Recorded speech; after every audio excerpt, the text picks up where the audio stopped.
casa, la Casa Tricolor. Los que no habéis venido nunca, pues contaros un poco lo que es esto. Esto es un intento de montar un centro social por parte de dos organizaciones, la Federación Estatal de Foro por la Memoria y la Federación Republicana, que tenemos aquí ubicadas nuestras sedes sociales, y con la idea principal pues, de transformarnos en una especie de guerrilla cultural. Ya lo éramos, nosotros en especial, por el tema de las exhumaciones, que era por lo que se nos conocía sobre todo, y otros trabajos realizados, montones de actos, etcétera, pero sobre todo la idea que teníamos era pues, tener un lugar físico que fuese un referente para tratar temas de memoria relacionados con la memoria republicana, relacionados con lo que es la lucha contra la impunidad del franquismo y relacionados en general con la memoria histórica, aunque seguramente pues, en un futuro también toquemos diversos temas, ¿no?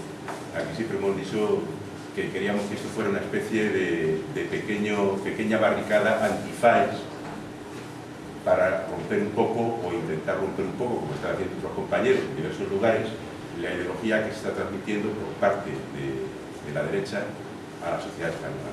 Una ideología que yo creo que lo que nos está llevando es a la barbarie en vez de hacia un mundo más justo y un mundo más libre. También agradecer hoy a María José Esteso y a Soledad Luque, que están aquí, una a mi izquierda y otra a mi derecha, físicamente, prefiero, imagino que a la izquierda las dos, por haber venido a presentar el libro y hablar del tema de los niños robados.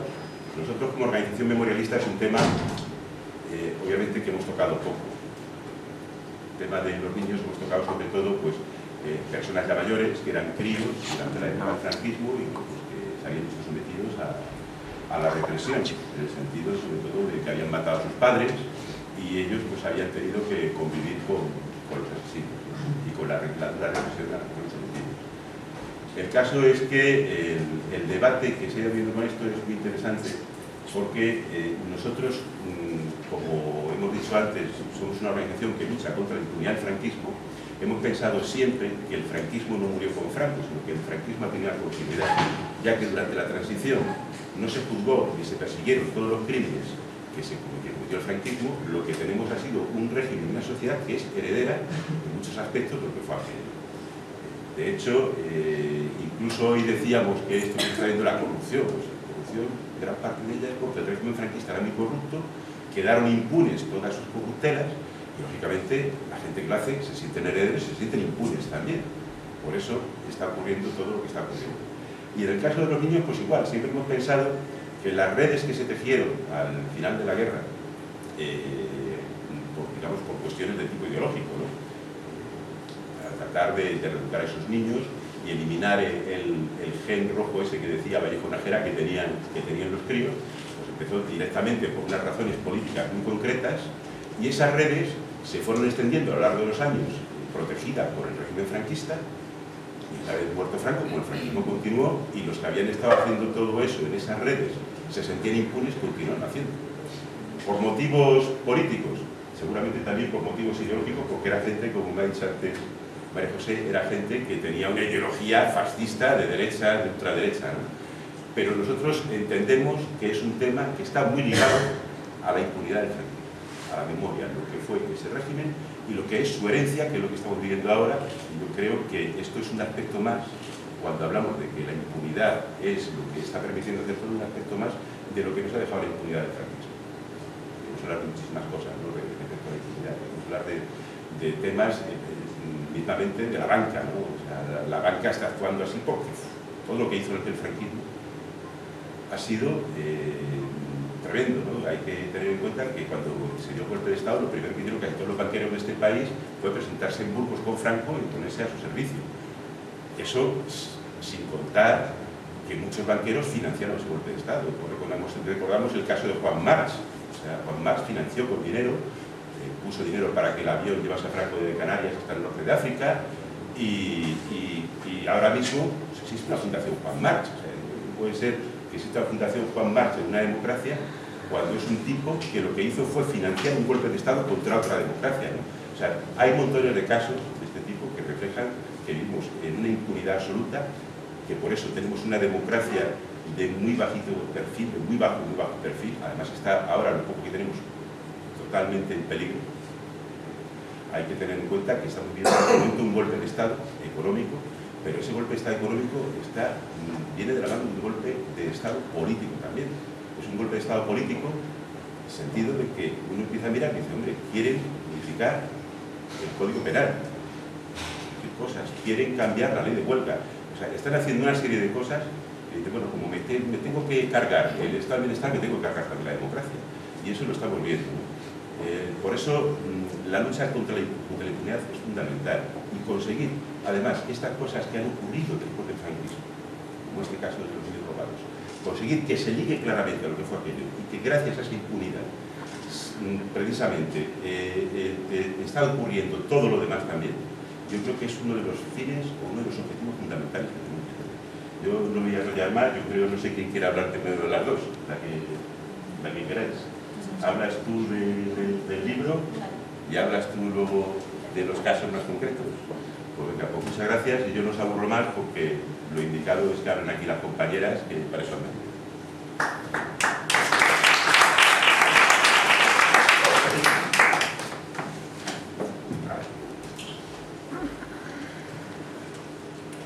Bueno, hola, ¿me oís?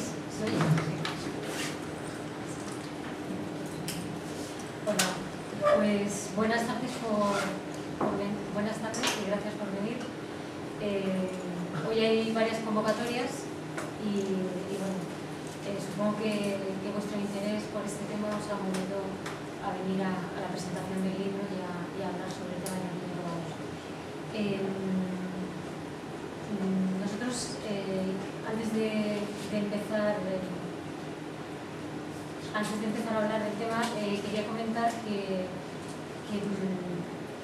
este, como le estaba diciendo antes José María, es uno de los crímenes de lesa humanidad, como estamos conociendo ahora, uno de los más terribles que ha cometido el franquismo, que sigue aún sin ser juzgado. Y lo más impresionante, creo, para todos es conocer que estos hechos han ocurrido hasta prácticamente ayer, hasta los años 90. Hoy precisamente ha salido en los medios de comunicación otro caso más que imputa a la monja Sor María Gómez Valbuena, el caso de Purificación Obregón. Pero, como bien decía José María Cedeño, esto no es nuevo. Hay personas que quieren un poco desvincular estos casos de lo que han sido otros casos de robos de bebés. Yo creo que sí, que están unidos y que desgraciadamente continuaron hasta los años 90. Lo que nos impresiona a todos es que esto no se haya dado a conocer antes, que hayamos llegado hasta nuestros días y que no hayamos conocido y hayamos podido impedir que todos estos casos salieran a la luz. Yo tomé contacto con el tema de los niños robados hace ya 12 años como periodista freelance y empecé a hacer diversos reportajes para un medio muy conocido y ahí hice el primer reportaje sobre este tema. Me quedé bastante impresionada y la verdad que me fue bastante difícil continuar con la investigación porque no había medios de comunicación interesados, supongo, en destapar todo lo que hay detrás del caso de los niños robados a partir de los años 60. Posteriormente he tenido la suerte de ser miembro del colectivo editor del periódico Diagonal, que es un periódico independiente, es un periódico sobre todo crítico, donde no tenemos ninguna gran empresa detrás que nos impida dar nombres y apellidos de los implicados en el robo de bebés. Entonces nosotros empezamos a sacar reportajes de investigación en el año 2009 y fruto de esos reportajes es el libro que hoy presentamos aquí, el libro Niños robados de la represión franquista al negocio. Entonces, cuando yo empecé a entrevistar a afectados, ellos me preguntaban que por qué estos casos no estaban saliendo en más medios de comunicación. Afortunadamente, otros medios de comunicación en 2011 se hicieron eco de estos hechos y hoy en día, todos los días prácticamente están saliendo nuevos casos que nos siguen impresionando, nos siguen impactando. Si bien es cierto también decir que fue también Interview quien destapó el caso de San Ramón y el caso del bebé congelado en una clínica. Lo que en ese momento no se investigó, no se supo investigar, es que esto se repetía en otras clínicas privadas de todo el Estado español y también, sobre todo, en hospitales públicos. Entonces, de toda esta investigación, que en el libro está ordenada de forma cronológica, porque yo creo que, como estos hechos se están conociendo ahora, me refiero a los robos de bebés a partir de los años 60, es interesante ver a través de los artículos cómo se van descubriendo más cosas y cómo las cosas que no conocíamos al principio, al final del libro, en los reportajes que se publicaron el año pasado, ya empezamos a conocer toda la trama y qué personas están implicadas en esto. En toda esta investigación yo hablo de dos fases. Una primera fase, que sería esa fase que hablábamos al principio, que es el robo de bebés a madres republicanas, a mujeres republicanas, tanto en las prisiones como fuera de las prisiones, cuyo móvil era un móvil político, un móvil de represión, un móvil brutal en el que, como sabéis, los hijos eran arrancados de los brazos de las madres, muchas veces en las cárceles, antes de ser fusiladas, y después esos hijos eran entregados a mujeres, a madres, a familias afectas al régimen. Y es que en aquella época uno de estos crímenes tan terribles, este crimen estaba avalado por el Estado. Fue el Estado el que, a través de una ley y de varias normativas, permitió que el robo de bebés fuera algo institucionalizado. Se permitió cambiar los apellidos de los hijos y entregar los hijos como hijos naturales a otras familias que, por supuesto, tenían que tener una ligazón con el régimen, ¿no? Y como sabéis, uno de los máximos ideólogos de esta teoría, como decía José María, fue el que todavía se sigue denominando, y eso es algo incomprensible, pero sigue pasando, eminente psiquiatra Vallejo Nájera. Entonces, nosotros en el libro hemos introducido unas frases en las que él habla del gen rojo y en las que contamos cómo Vallejo Nájera no solamente utilizó sus teorías para retirar los hijos a las mujeres rojas, sino que además, como sabéis, experimentó con presos republicanos y con prisioneros de las brigadas internacionales, con un grupo de mujeres que fueron capturadas en 1937 en la toma de Málaga, etc. Vallejo Nájera tiene varios libros, también sigue conservando varias calles en prácticamente la mayoría de las ciudades del Estado español. Aquí en Madrid hay 2 calles dedicadas a este psiquiatra, y él era partidario de eliminar el gen rojo, y para eso había que separar los hijos de sus progenitores y reeducarlos, ¿no? Esto se puso en práctica y estas barbaridades ya en aquella época fueron denunciadas por muchas mujeres valientes, que creo que es necesario mencionar, ¿no? El caso de Tomasa Cuevas, militante comunista, encarcelada, y que recogió testimonios de mujeres presas que ya daban testimonio de cómo se actuaba en las prisiones, ¿no? El caso de Soledad Real también habla de la situación de las mujeres en las cárceles. El libro de Carlota O'Neill, cuando estuvo presa en la cárcel de Melilla, etc. También es necesario citar el libro de Ricard Viñes y Montse Armengou y Ricard Bellis, que fue publicado en 2002 sobre los niños, titulado Los niños perdidos del franquismo. Esto, si tenéis interés, es bastante revelador conocer cómo se robaban los niños entonces, para comprobar que se ha seguido haciendo lo mismo hasta los años 90. Tuve la oportunidad de entrevistar, por ejemplo, a Trinidad Gallego, otra presa comunista en las cárceles, en la cárcel de Ventas, que ella hablaba de cómo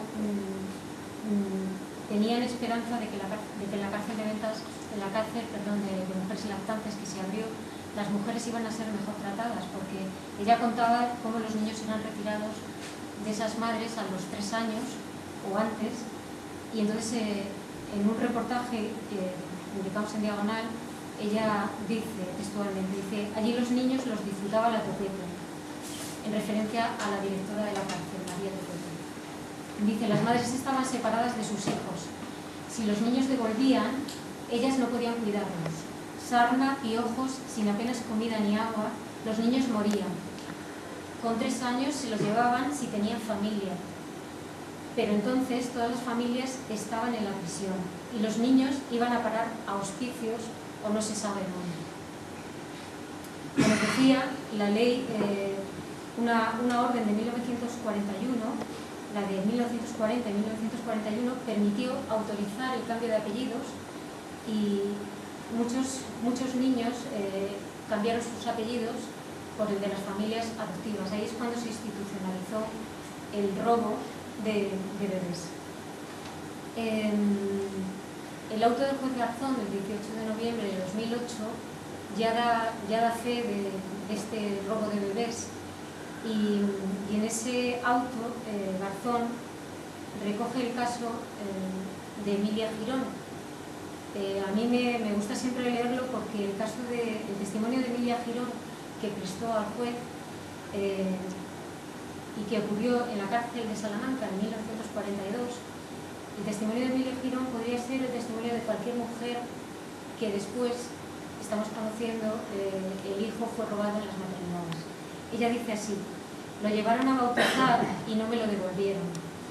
Por ejemplo, esta mañana nació el niño y fueron por él para bautizarlo, pero el niño ya no volvió para mí. Yo reclamaba al niño, pero aquel niño no lo volví a ver. ¿Cuántos más se llevaron como el mío? Si, por ejemplo, tú estás pariendo, viene un matrimonio que no tiene hijos y quiere reconocerlo, te lo quitan y lo llevan y nada más. También hay un documento que he traído y que también está recogido en este auto del juez Garzón, que hace referencia a la complicidad de la Iglesia en todo el tráfico de bebés. Entonces, en este documento, que como os decía está recogido por el juez Garzón, en 1952 el capellán de la Casa Cuna de Sevilla da instrucciones a una familia que se va a hacer con una niña, y entonces para evitar que se encuentren con la madre y llevarse a esa niña y llevarse también los papeles arreglados, escribe este documento que si me permitís os voy a leer. Y dice así: mis queridos amigos, ha habido una confusión con los papeles de la niña y llevo 10 días pensando en el asunto porque me traslado de aquí a otro cargo y quería dejar esto solucionado. Ya gracias a Dios todo está en pie. Fui a la Diputación y allí no había indicios de estar esto arreglado. Y lo que ocurrió es lo siguiente: cuando la superiora hacía unas horas me había entregado esos papeles, fue cuando la madre de la niña se presentó en la Diputación a decir que aquí no le daban razón de una niña que en tal fecha ella hecho. Al ver esto y prever que les podía hacer pasar a ustedes un mal rato, decidí no hablar ni tocar el tema en la Diputación hasta que no estuviera alejada la idea de esta mujer y cuando ustedes fueran ni se acordaran de que tal mujer había ido a reclamar nada. Y así ha ocurrido. Y la superiora de aquí de la Diputación se acuerda, en la Diputación ya no se acuerda de nada. Yo he ido a explorar el terreno y no me han dicho ni una palabra, sino que todo está bien y podéis prohijarla cuando queráis.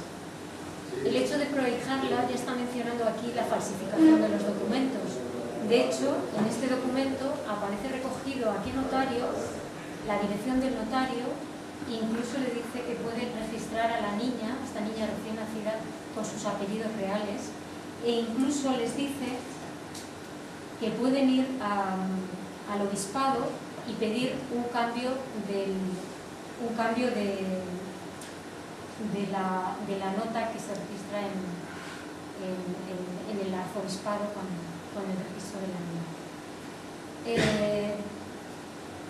Yo creo que el papel de los medios de comunicación ha sido importante a la hora de sacar estos casos a la luz y también, sobre todo, el papel de las afectadas y los afectados, ¿no? Entonces, es de justicia mencionar a una asociación que apareció en 1996, que fue la Asociación Nacional de Derecho a Saber Andas.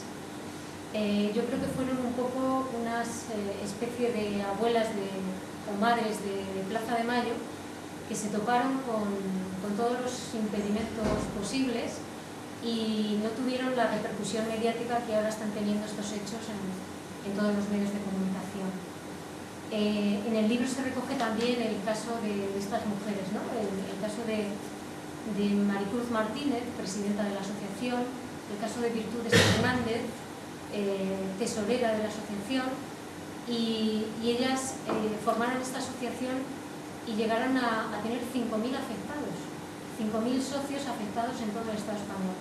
Todos recordaréis el programa de Paco Lobatón en aquellos años, y se empezaron a filtrar estos casos de desapariciones que no interesaban mucho en el momento político aquel, y desgraciadamente ese programa se quitó a pesar de que tenía muchísima audiencia.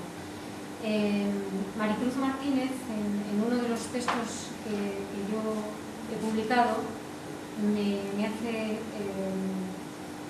hace unas declaraciones que me gustaría leeros, porque también son bastante reveladoras. Y son reveladoras porque ella ya, esta mujer aún vive, ya, vamos, vive, tiene 50 y tantos años, pero aburrida de luchar y de darse con un muro, y aparte de una enfermedad que ha sufrido, dejó la asociación, pero conserva bastantes documentos y tiene mucho interés en declarar, si es que es llamada a declarar, ¿no? Entonces, ella empieza su relato, y yo empiezo el texto que publiqué así. Dice: las monjas de la Inclusa de Burgos se subían al tren cargadas con capazos de recién nacidos que llevaban hasta la Inclusa de Valencia. Como en una película en blanco y negro, lo relata Maricruz Martínez, expresidenta de Andas. En este reportaje tuve la oportunidad también de hablar con un médico, un pediatra, que empezaba su andadura profesional en un hospital de aquí de Madrid, en la Fundación Jiménez Díaz, en los años 70. Este médico, un médico que no ha querido revelar su nombre, me declaró también lo siguiente. Dice: era sabido que existían chanchullos en los hospitales en esos años. Se refería a los años 60 y 70. En la fundación se sabía que entraba por una puerta una parturienta que a la vez era registrada una mujer no embarazada en la zona de partos. Incluso eran ingresadas en la zona privada. Y la familia adoptante pagaba todos los gastos. Una salía sin su bebé y la otra, que no estaba embarazada, quedaba registrada como la madre natural. Estos hechos que hemos conocido y que sabemos que están ocurriendo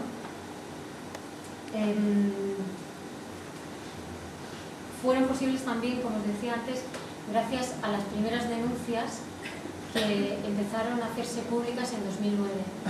El caso, por ejemplo, de la hermana de Mar Soriano, que hoy es la presidenta de una asociación de la plataforma de afectados por clínicas de toda España, o el caso de Antonio Barroso, afectado, que fue vendido junto con otro amigo a una familia de Cataluña, habiendo nacido en Zaragoza, y su lucha y su testimonio valiente ha permitido que salgan a la luz otros casos, porque la mayoría de las personas que hasta ahora, o sobre todo las madres, que hasta ahora permanecían calladas, pensando que aquello solo les había ocurrido a ellas y desconfiando que aquello fuera un robo, al verse reflejadas en otros casos, han sacado a la luz, se han atrevido a sacar a la luz su caso.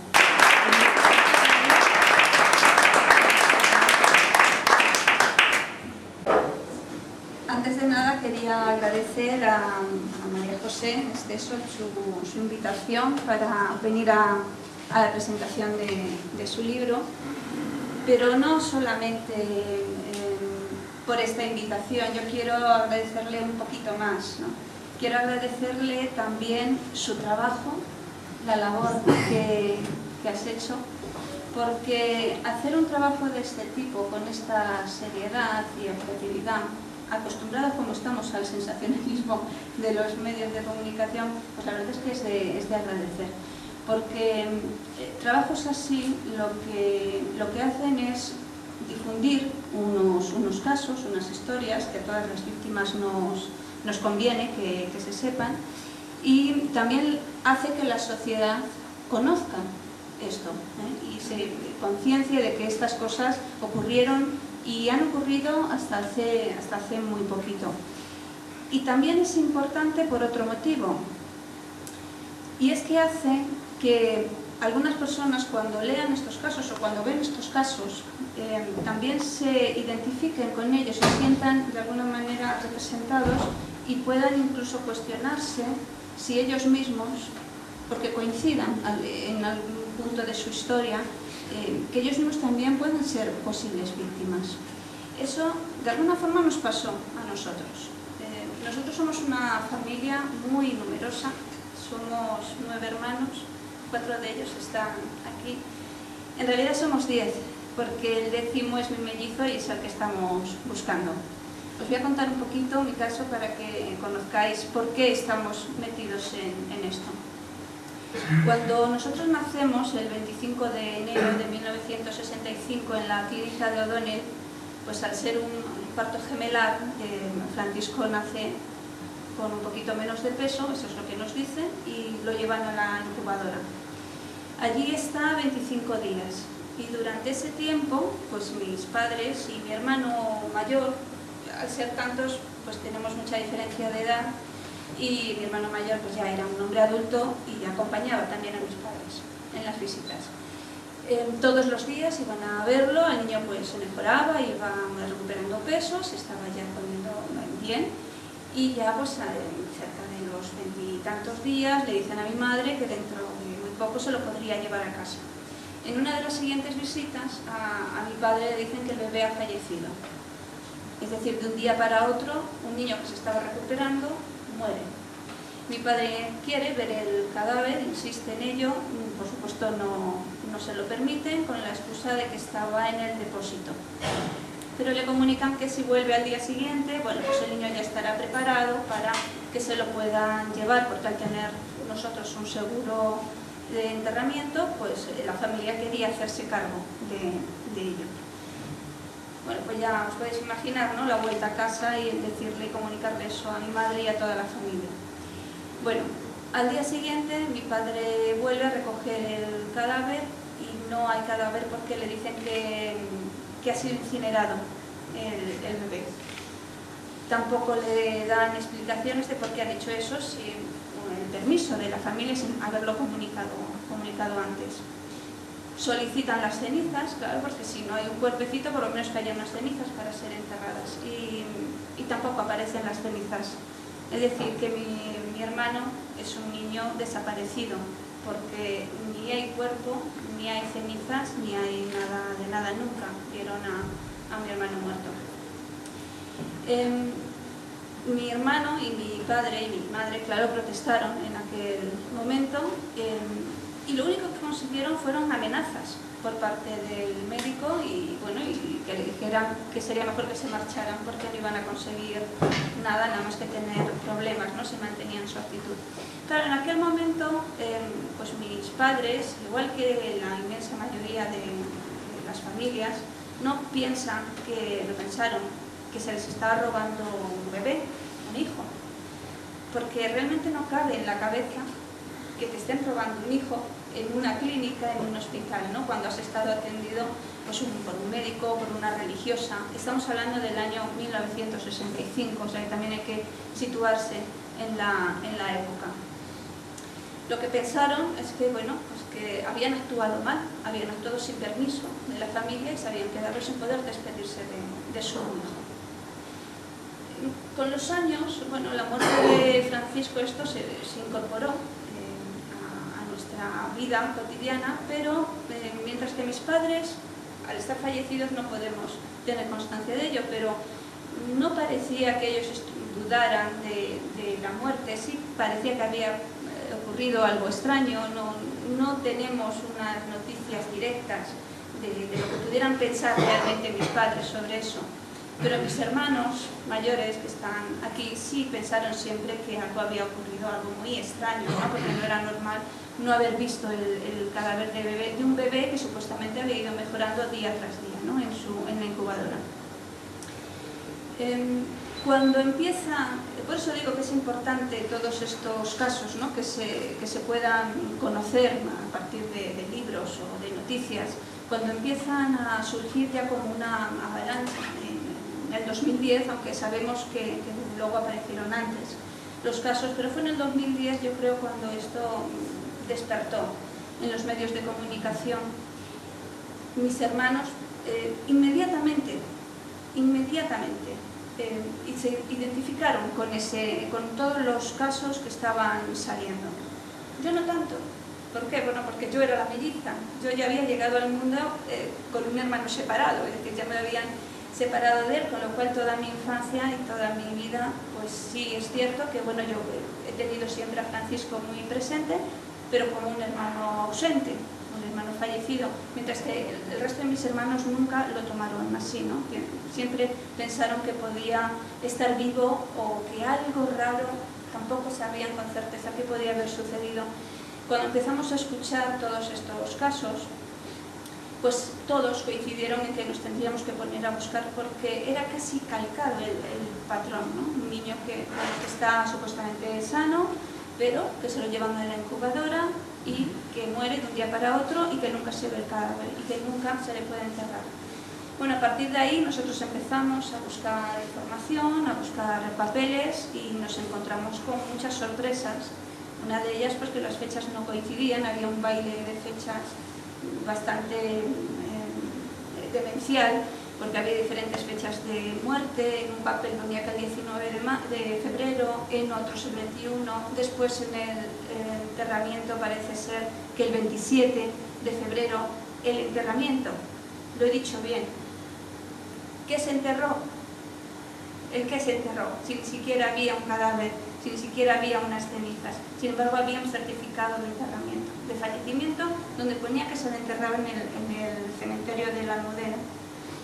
Y en el cementerio de la Almudena nunca pudimos encontrar nada. Claro, porque además, después de 10 años, pues los supuestos restos pasaron a la fosa común como al osario, como tantos otros niños, ¿no? Bueno, esto a nosotros, claro, nos pone en marcha inmediatamente, buscando información, buscando documentación, poniendo denuncia, pero no nos quedamos únicamente ahí, porque también desde el primer momento vimos que en estos casos, el nuestro y tantos otros, no se podían ver, no se podrían considerar como problemas familiares, como casos de familias a las que se le había muerto o no el hijo, se le había robado, que había pasado, pero esto no era un problema familiar, eran demasiados casos y durante demasiado tiempo. Entonces nosotros pensábamos, y pensamos, seguimos pensando, que esto iba más allá del ámbito familiar, esto era algo que afectaba a toda la sociedad. Y a medida que iban saliendo más casos, nos percatábamos desde luego que esto era así. Decidimos lanzar una acción reivindicativa, no solamente una búsqueda de mi hermano, una búsqueda familiar, sino que armamos una asociación.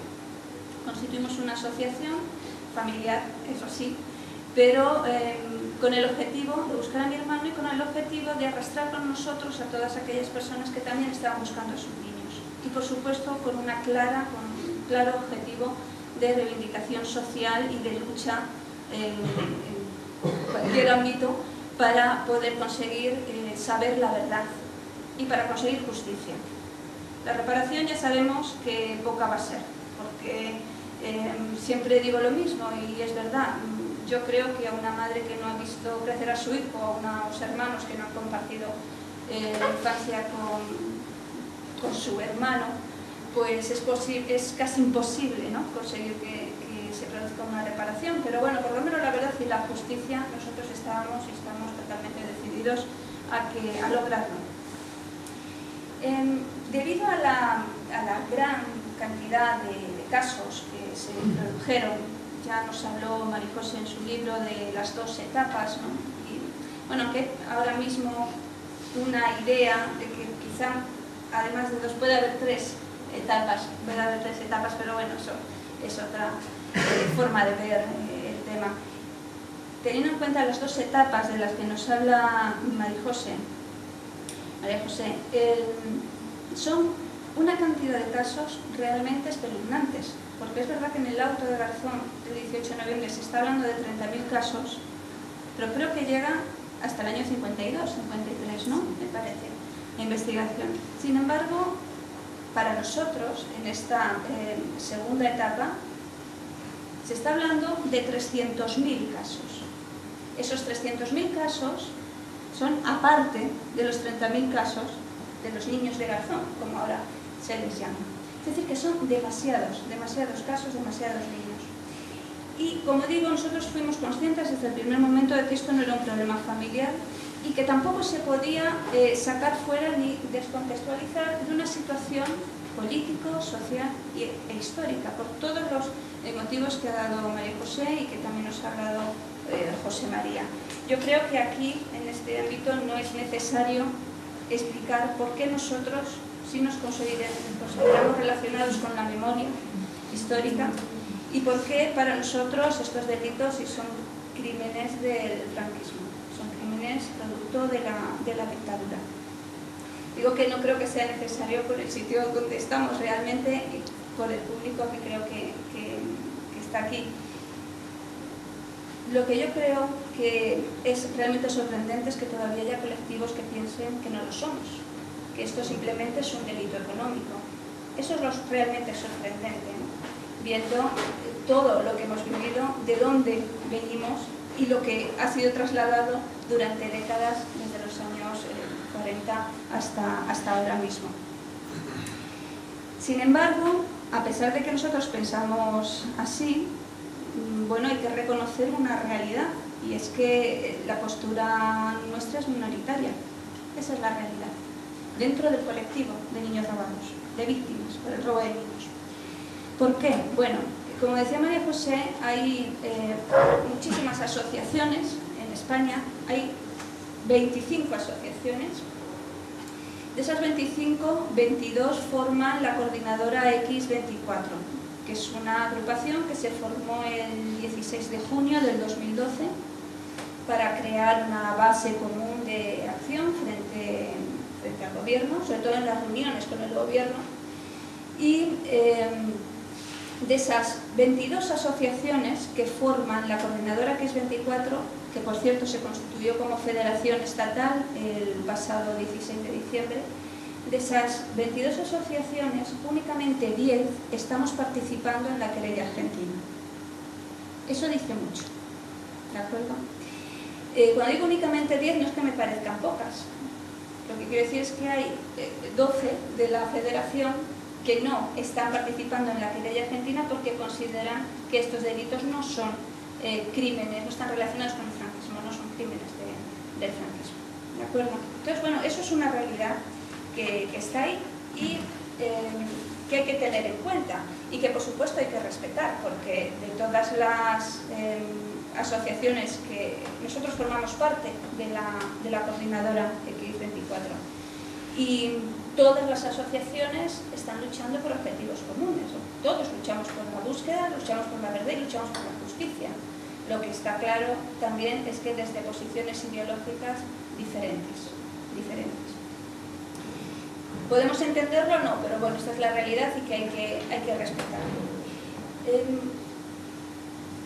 Pero lo que da es una idea de cómo esta situación, esta posición ideológica que nosotros tenemos no es compartida. Es decir, y que los casos, nosotros pensamos que estos casos se pudieron producir, también como decía José María, gracias a la impunidad de la dictadura. Y no solo por impunidad de la dictadura, sino por el continuismo resultante después de la muerte del dictador, que hizo que muchas estructuras de Estado no cambiaran, no se democratizaran, y que esto, no se modificaron posiblemente casi ninguna línea de actuación en prácticamente todos los sectores de la administración. Esto es una realidad. Y eso es lo que pudo hacer, la idea de la impunidad es lo que pudo hacer, junto con el silencio, que esto se pudiera seguir produciendo más allá de las primeras elecciones generales del 77. Incluso compañeros nuestros, no solo de las asociaciones, víctimas que pueden estar o no asociadas, nos comentan y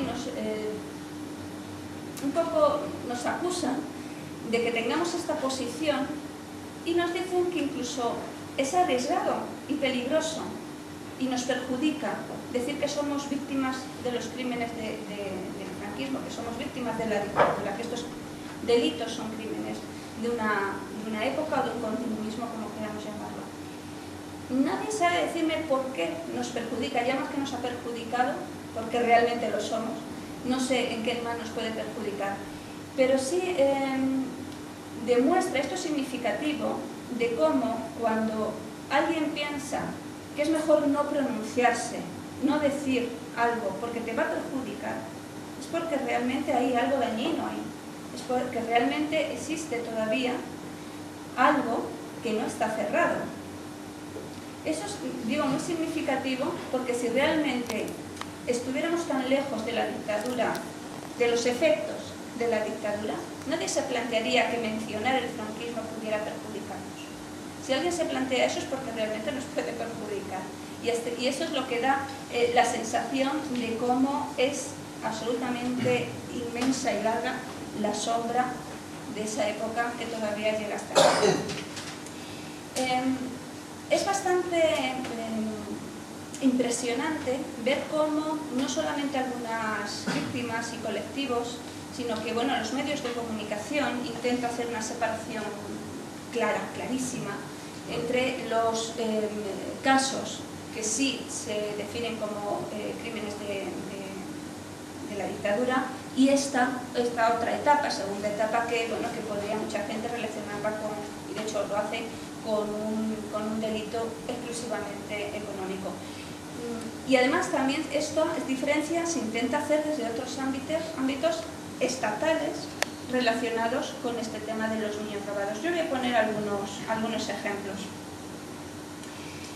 Las reuniones que tenemos con el Ministerio de Justicia, hasta ahora hemos tenido 3. Hemos tenido el 10 de febrero, el 12 de abril y el 10 de octubre.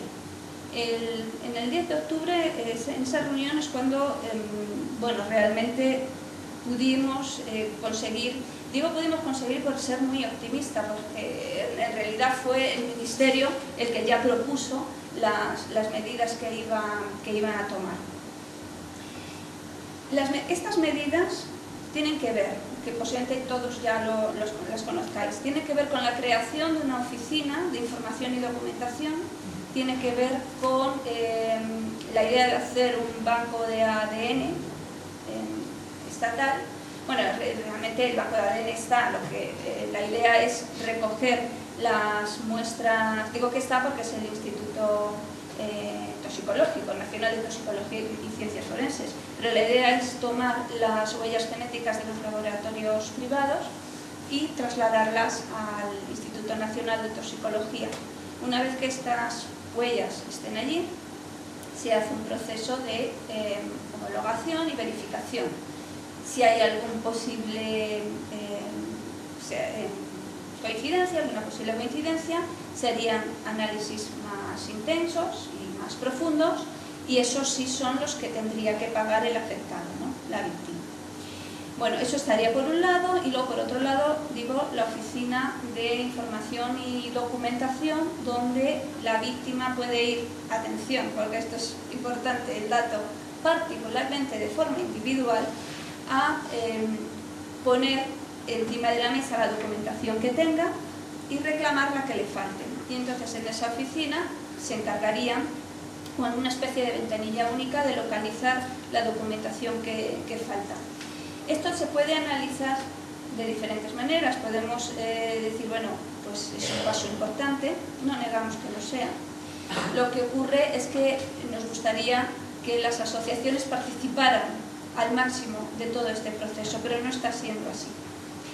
El hecho de que sean las víctimas de manera individual las que tengan que hacer esto lo que da es una sensación de disgregación importante y de cargarse todas las asociaciones que estamos intentando agrupar y que estamos precisamente formándonos en coordinadora, en federación, en tener un banco de datos de todas las víctimas. Bueno, pues eso, lo que el Ministerio de Justicia es hacia donde va el último objetivo, con todas sus medidas, es que las víctimas lo puedan hacer de una forma individual, con lo cual las asociaciones ahí ya no sabemos muy bien el papel que tenemos. El papel que queremos tener y el que debemos tener es un papel de filtro o conexión entre la víctima y ese banco de datos o esa oficina de información y de documentación. Hasta ahora no lo hemos conseguido y lo hemos pedido. Hemos pedido que las asociaciones estén ahí de forma permanente, y esa palabra permanente es importante porque es lo que nos dijo el ministro, que íbamos a estar de forma permanente. ¿Pero eso qué significa? ¿Qué tipo de control podremos ejercer? ¿Es supervisión? ¿Es estar viendo cómo trabajan? ¿Es trabajar nosotros allí? ¿Es estar en contacto con las víctimas? ¿Es estar controlando los datos que llegan o que no llegan? No sabemos absolutamente nada. Lo único que sabemos es que en febrero se abrirá la oficina y todavía nosotros no hemos estado, digo nosotros como asociaciones, no hemos estado en el sitio, no nos han informado de cómo se va a gestionar.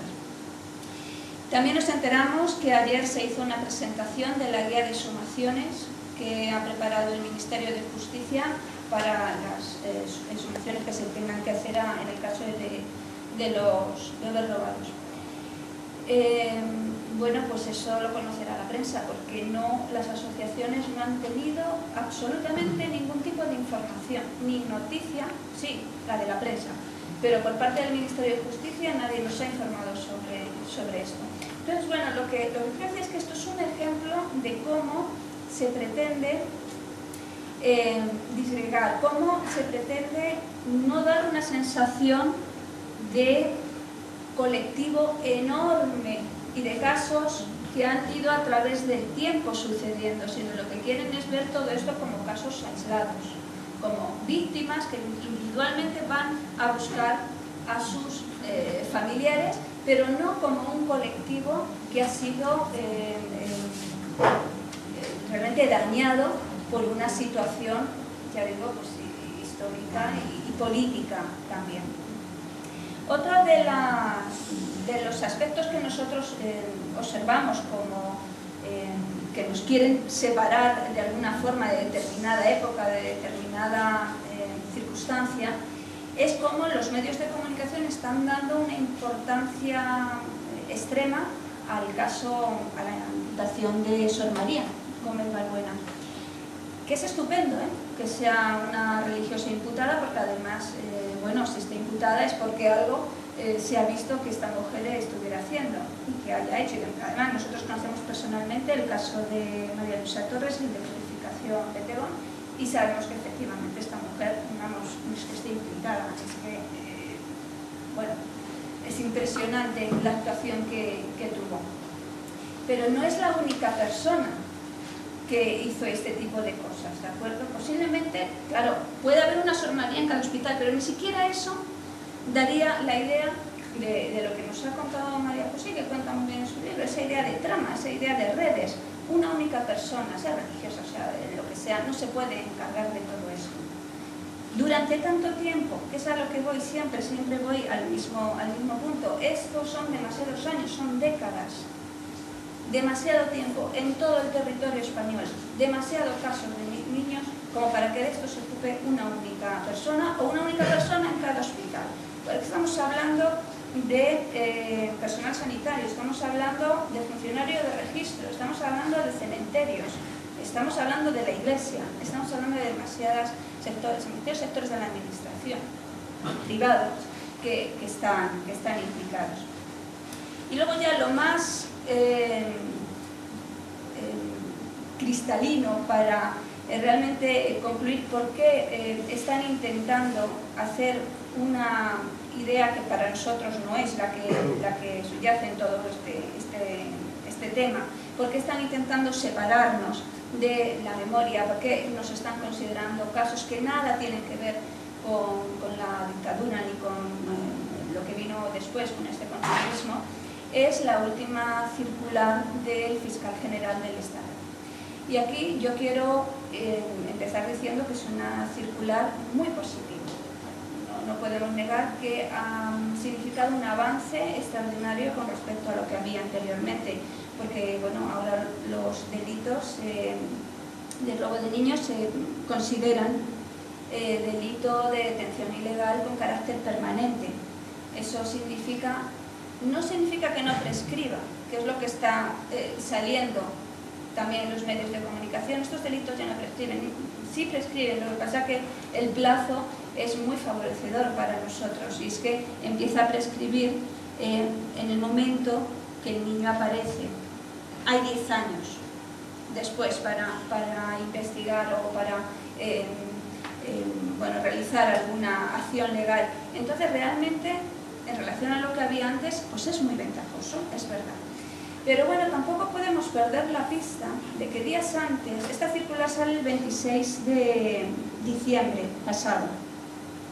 Tenemos que tener en cuenta dos cosas.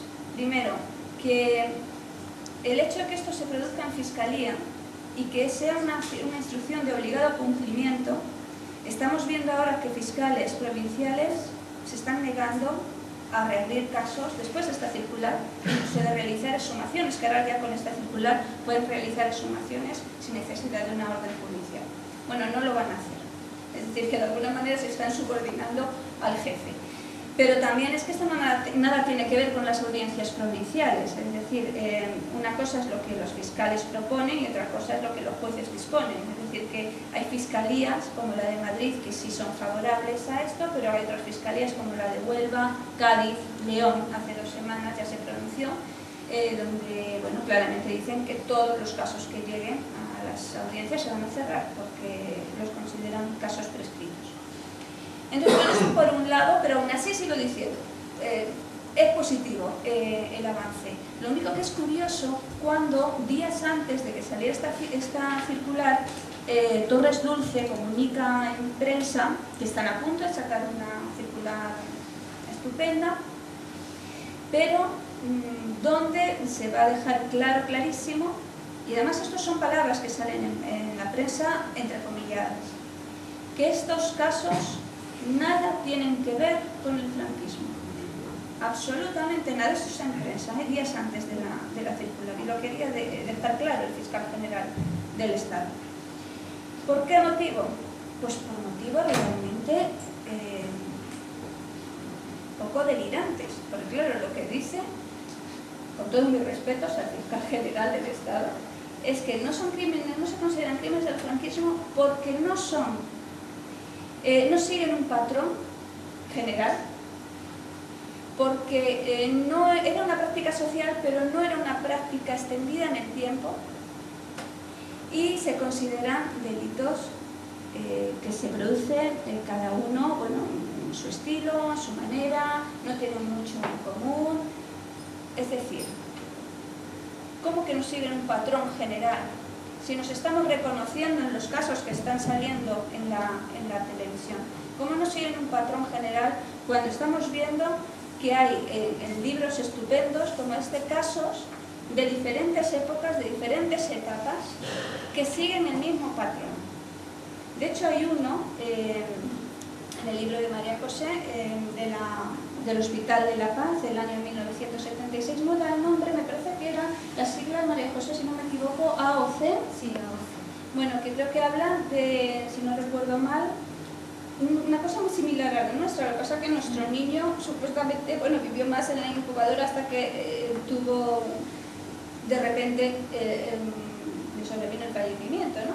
Pero en este caso también no pueden ver al niño y cuando solicitan verlo le dicen que lo han incinerado. Sí, también. Es decir, hay patrones, ¿de acuerdo? Hay patrones que posiblemente no sea un único patrón, pero sí hay líneas generales donde una víctima se reconoce en otra. Y desde luego, decir que esto no ha sido algo que extendido en el tiempo, de verdad que es bastante demencial. Cuando está habiendo, digamos, casos, 300.000 casos, además de los 30.000 niños de Garzón que se están produciendo desde los años 40 hasta los años 90, en el 90 y algo también hubo casos de este tipo. Entonces, para mí, yo voy a ser bastante más breve que María José. Para mí, este tipo de trabajos, como el que ha hecho María José, es tremendamente importante. Es tremendamente importante, porque demuestra justo lo contrario que nos quieren hacer creer, que lo nuestro es una cuestión económica, que no tiene nada que ver con la represión política, con la cuestión ideológica. Bien, es verdad que la primera etapa estuvo identificada más por una represión política que después se pudo convertir en una cuestión ideológica y también económica, si lo económico siempre estuvo posiblemente por debajo.